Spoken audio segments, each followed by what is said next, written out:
super big congratulations to the pro-life movement, as well as everybody. Go watch her video. It's one of my favorite creators on here, but go watch her video talking about how a middle school age girl is going to be forced to have a child and how that's going to go. Videos that, not videos that, but news articles that talk about things like this because of how the laws have changed for women in this country and how it affects girls and stuff like that, race and everything else.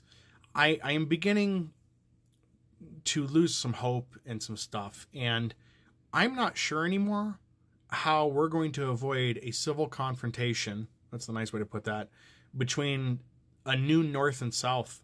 That's the only way I can put that. There has to be this new separation. If I could give advice or make an advisement that people would listen to, I would say right now that if you're living in southern states or states where the law has affected things to a point that you're not allowed to get access to medical care you need to not have a child, to make choices with your body, you need to get out of those states. If you are in a place like Florida, you should be evacuating Florida like there's a hurricane incoming. Sell whatever you can, pack up, start over, and move, because it's only going to get worse. And we're not too far away from people being imprisoned. As it is, if you're a teacher there, you can be imprisoned and fined for saying the wrong thing.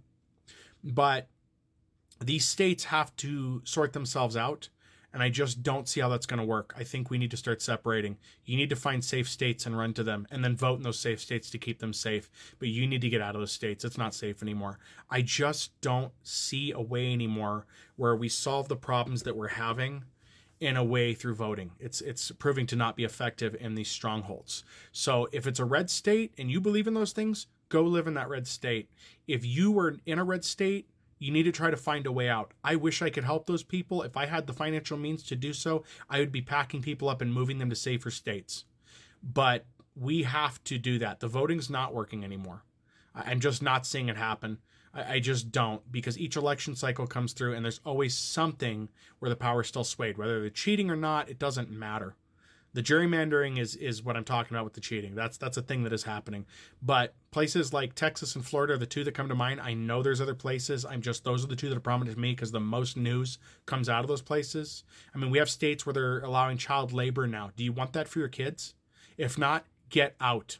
If that means that you have to endure really crappy things like your kids being forced to work, save up what money you can and get out of there as soon as you can. Maybe you have relatives that can help you. If you don't, I'm not sure what to do. I'm not sure what I would do in the same position, but we have got to get people who are being marginalized out of these states that keep marginalizing. Just get out and leave. And we're going to have to separate out. I don't see another way to that.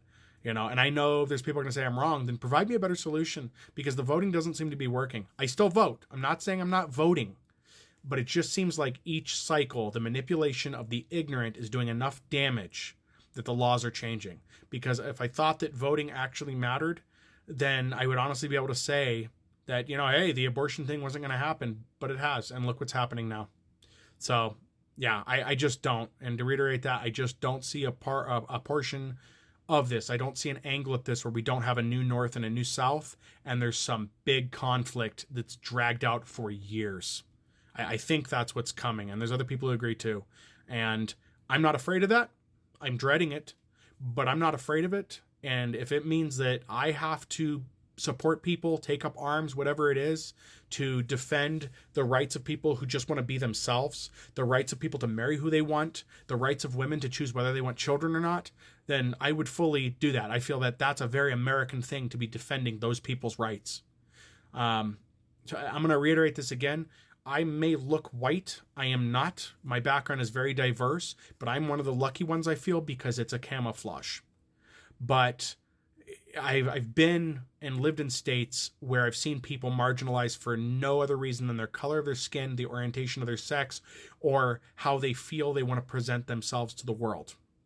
And I live in the city where the Club Q shooting took place. I've never been to that club, but it would be someplace I probably would have visited at some point. But for no better reason than people were different, they were targeted.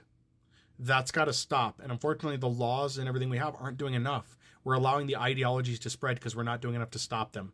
We're allowing it now to the ideologies to be spread because we're ruining education in places like Texas and Florida. We're banning books. I mean, the signs are all there. If we're not going to end up like Civil War era stuff, we're going to end up like a certain period of time that happened in Germany.